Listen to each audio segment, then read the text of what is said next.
पूजनीय धीरेन्द्र कृष्ण शास्त्री जी से हम चाहते हैं आप बैठ जाइए। आप जब बैठ जाइए धीरेन्द्र कृष्ण शास्त्री जी से हम मिलने बागेश्वर धाम सरकार से ओइजा गईला के बाद बहुत चेंज हुई और उनका खातिर हम एगो गीत गाइने दिल से आभार अजय राय जी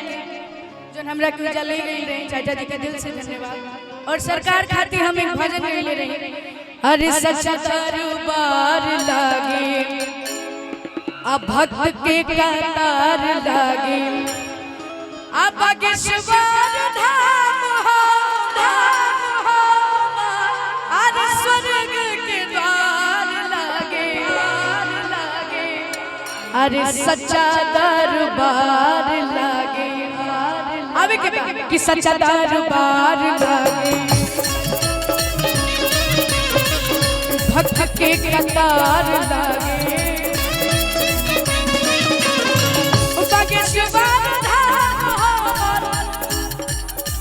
बागेश्वर धाम स्वर्ग के द्वार लागे सच्चा दरबार भक्त के कतार लागे। अरे अरे एक बार आके देखा दर्शन तू पाके देखा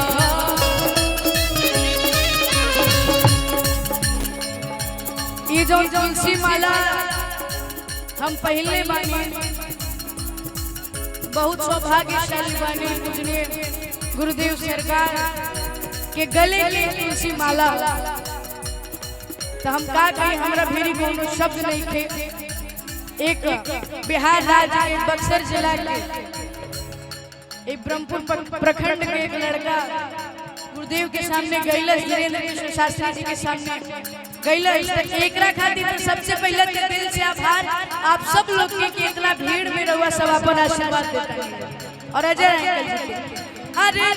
बालाजी की सूरत देखे बालाजी की सूरत देखे दुनिया बेकार लागे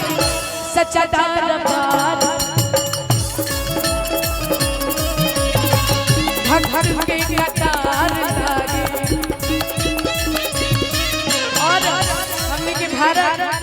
एक हिंदू राष्ट्र का लास्ट एक गीत श्री राम खातिर समझ हर घर में अब हिला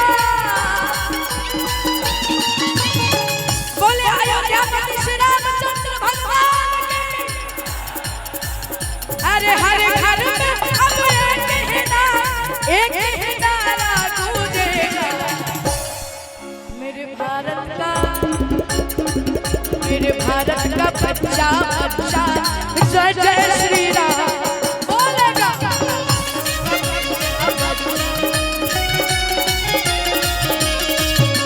बच्चा बच्चा जय जय श्री राम बोलेगा।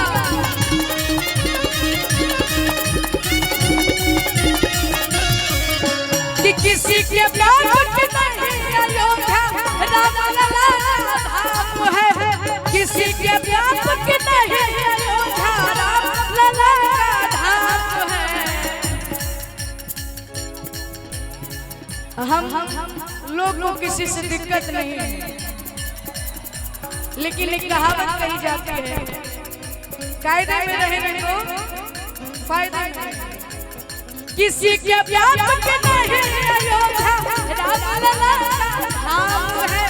किसी के प्यार नहीं अयोध्या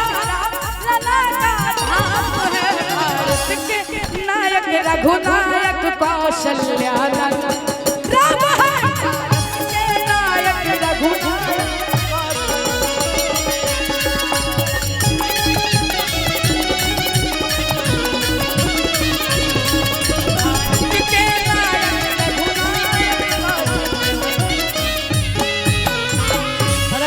कार्यक्रम बढ़िया लागल बाटे तो एक बार जोरदार हल्ला करके अपन आशीर्वाद दे दीजिए भैया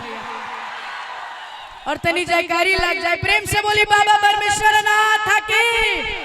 बोलिए श्यामपति रामचंद्र भगवान की।